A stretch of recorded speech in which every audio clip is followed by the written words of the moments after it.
నమస్తే, welcome to Telugu రాజ్యం. ఈరోజు మనతో పాటు ఉన్నారు సీనియర్ జర్నలిస్ట్ భరద్వాజ్ గారు. వారితో మాట్లాడేద్దాం. సార్ నమస్తే. నమస్తే అండి. సార్, అయోధ్య రామ మందిరం తాలూకా కానుకల దోపిడీ వివాదం ఇప్పుడు కూడా స్టిల్ హాట్గా నడుస్తుంది. పార్లమెంట్లో ప్రతిపక్షాలు ఒక వినూత్నమైన కార్యక్రమాన్ని ఏర్పాటు చేసుకొని ప్రభుత్వాన్ని విమర్శించే ప్రయత్నం చేశాయి. సో అక్కడ పప్పు Yadav MP, Samajwadi party MP, ఆయన తను దోపిడీ చేసే వ్యక్తిలాగా వేషం వేసుకున్నాడు. రాహుల్ గాంధీ అక్కడ కానుకలు ఇవ్వటం ఇదంతా జరిగింది. ఒక చిన్న స్ట్రీట్ ప్లే ప్రయత్నం చేశారు. ఓకే. సో ఈ నేపథ్యంలో బీజేపీకి ఇది ఎంత డ్యామేజ్ చేయబోతుంది? అయోధ్య రామ మందిర కానుకల వివాదం అనేది వాళ్ళని ఆల్రెడీ డిఫెన్స్లో పడేసిందా, ఏమంటారు? అంటే డిఫెన్స్లో పడేయటం, వాళ్ళకి రామభక్తి ఉందా అనేది డౌట్ నాకు. రాముడిని వాళ్ళు వినియోగించుకున్నారు అంతే. రాముడు తాలూకా ఎమోషను, ఎందుకు రాముడు అనేది కేంద్రీకరణ మిగిలిన దేవుళ్ళని ఎందుకు అంత సీరియస్గా పట్టించుకోలేదు అనేది కూడా ఆలోచించాలి కదా. రాముడు మాత్రమే మనకి దేశాన్ని మన కంట్రోల్లోకి తీసుకొచ్చేటువంటి వెపన్ అనేది గోల్వాల్కర్ గుర్తించాడు. గుర్తించి, అంటే అకార్డింగ్ టు కాన్స్టిట్యూషన్ ఉంటాడు రాముడు. రాముడు విగ్రహవాన్ ధర్మ అని వాక్యం. రాముడు ధర్మానికి పోతపోసిన విగ్రహం. కాబట్టి మనం అకార్డింగ్ టు టెక్స్ట్ ఉండాలి ఏదైనా సరే అని గొడవకి దిగాలంటే రామాయణాన్ని మించిన ఆయుధం లేదు అన్న పద్ధతిలో మనకి కృష్ణుడు మరొకటి కాదు, ఇదే మన మార్గం. జై శ్రీరామ్ అంటే మొత్తం సాకారం అవుతుంది అని మొదలుపెట్టారు. మొదలుపెట్టి ఆయన పైగా నార్త్లో ఒక రకంగాను, సౌత్లో ఒక రకంగాను కనెక్ట్ అయి ఉన్నాడు. కనుక రామ మందిరం, రామ జన్మభూమి. ఆ టైంలో చాలామంది రకరకాల సందేహాలు కూడా వేశారు. అంటే తుంటరి ప్రశ్నలు వేశారు ఉద్యమాన్ని, రామ జన్మభూమి ఉద్యమాన్ని. ఎందుకంటే ఆయన అయోధ్యలో ఎందుకు పుడతాడు అంటే పుట్టింటి దగ్గర కదా కాన్పులు జరగాల్సింది. కాబట్టి ఆవిడ కౌసల్య గారు ఆవిడ ఊరెక్కడో చూసి అక్కడ పుట్టుండాలి కదా అని కొంతమంది తుంటరి ప్రశ్నలు అడిగారు. ఇలాగే అడిగితే అప్పుడు కూడా ఒక కాంక్రీట్ సమాధానం చెప్పాడు ఆయన, వాజ్పేయి గారు. అప్పుడు బహుశా అక్కడే అంతఃపురంలోనే కాన్పులు చేసే పద్ధతి ఉందేమో, మీకు తెలుసా, మీరు చూసారా అని మాట్లాడాడు. కాబట్టి ఆయన కొంచెం లౌక్యంగాను లౌకిక తత్వంగాను వెళ్ళి మాట్లాడేవాడు. ఇలా ఈ రామ మందిరం ద్వారా వాళ్ళు ఏం చేశారు, దేశం అంతా ఒక యూనిఫికేషన్, ఒక మూమెంట్ బిల్డ్ చేశారు. ప్రతి ఒక్కళ్ళకి పనప్ప చెప్పారు. ఏం పనప్ప చెప్పారు?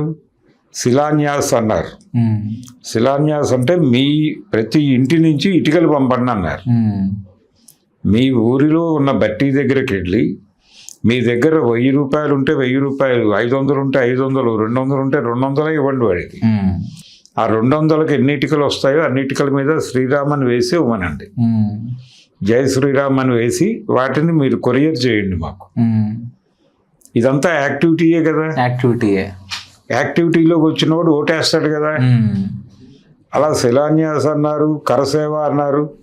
మీకు రాముడి మీద భక్తి ఉంటే ఒకరోజు భక్తి ప్రపత్తులతో వచ్చి ఇక్కడ ఏదో ఒక పని చేసి వెళ్ళండి ఒకరోజు అన్నారు.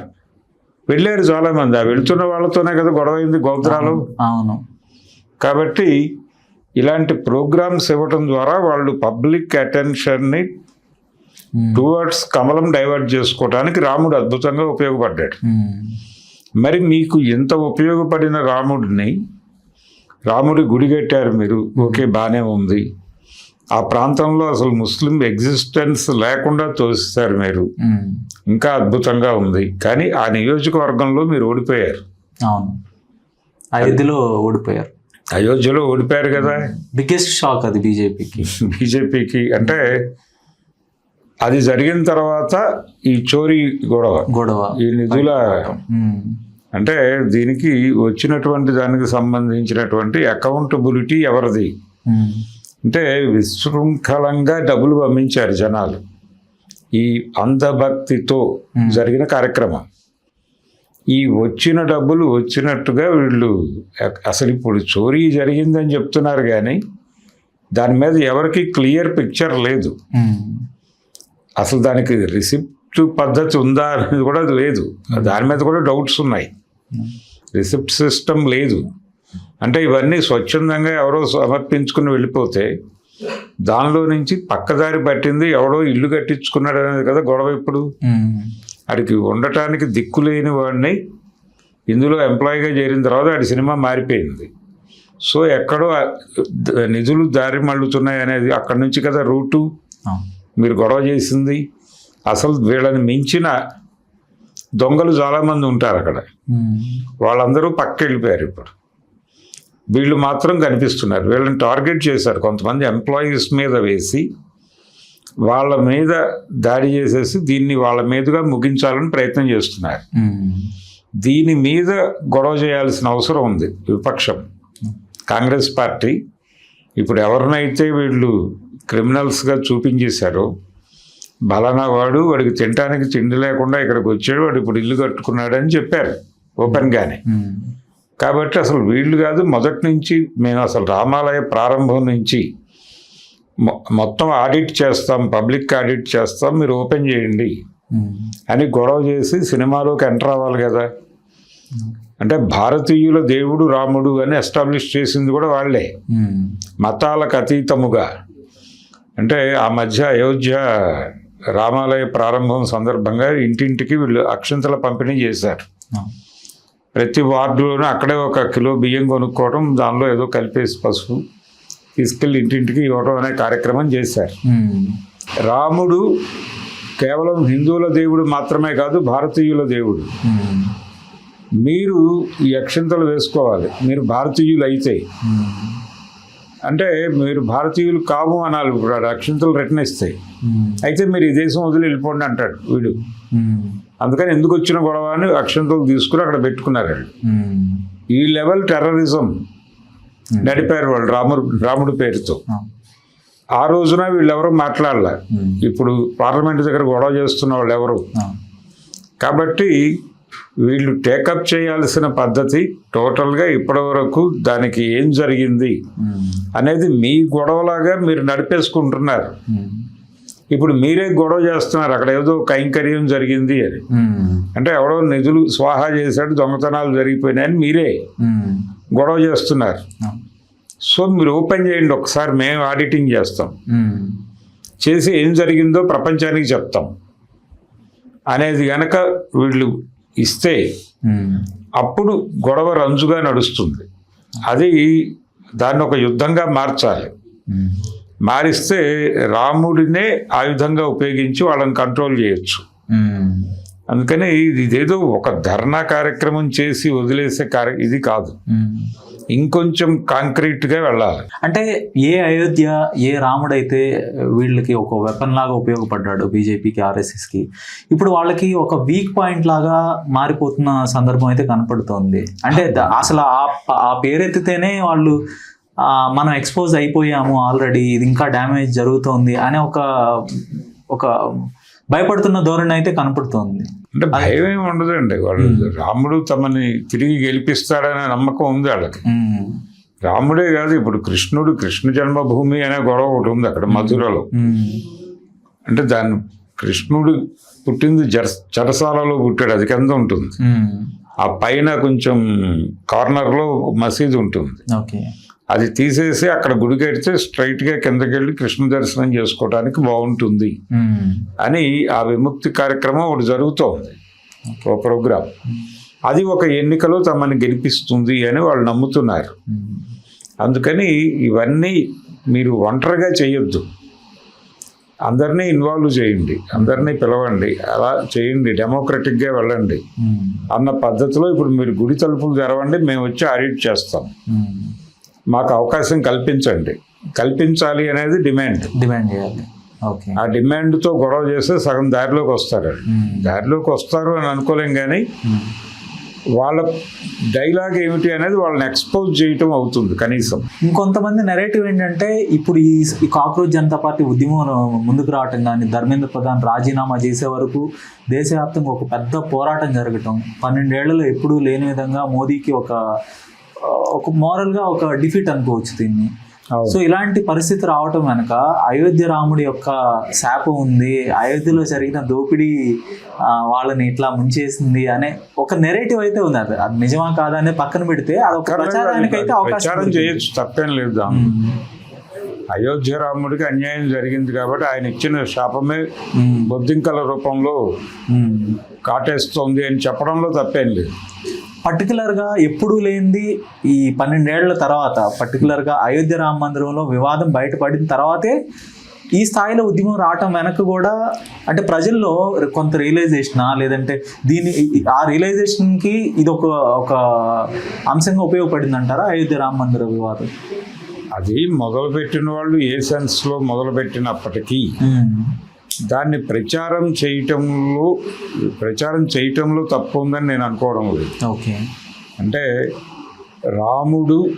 రాముడికి అన్యాయం జరిగింది, మీరే చేశారు, మీరు నియమించిన వాళ్ళే చేశారు కాబట్టి దానిలో అసలు మీరు మెజారిటీ భాగం మీరు తినేసి ఏదో వాడు 2 బిస్కెట్లు పట్టుకెళ్ళాడని దాడి చేస్తున్నారు.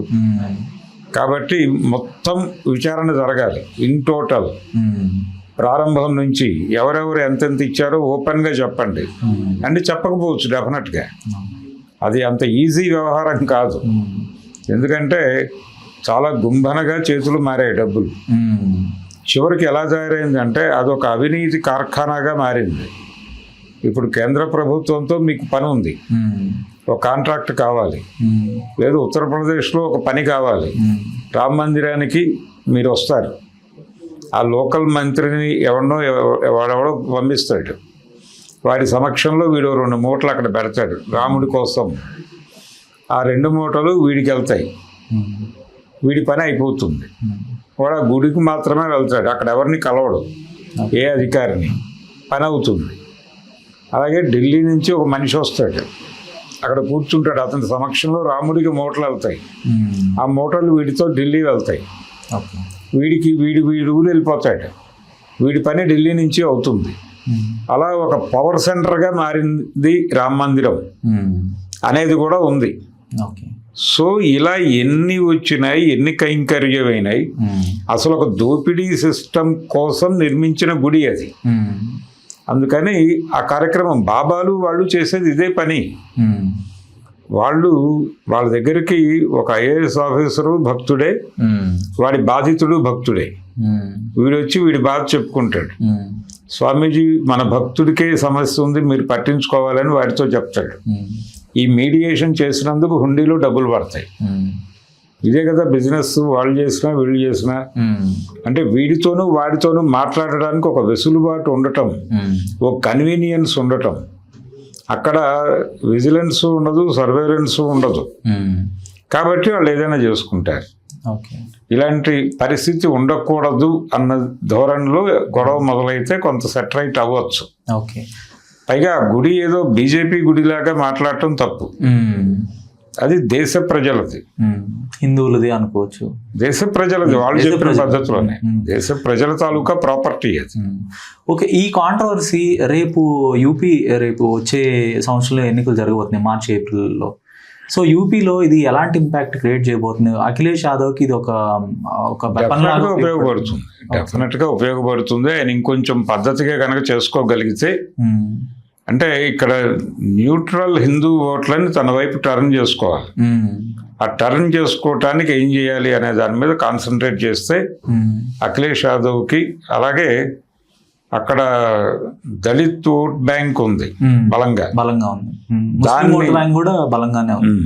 దాన్ని కొంచెం తన వైపుకి తిప్పుకోగలగాలి. తిప్పుకుంటే పని అవుతుంది. అంటే యోగి ఆదిత్యనాథ్ని ఏదో ఆయన కాషాయం కట్టుకుంటాడు అనుకుంటారు కానీ అది కాదు ప్రోగ్రామ్.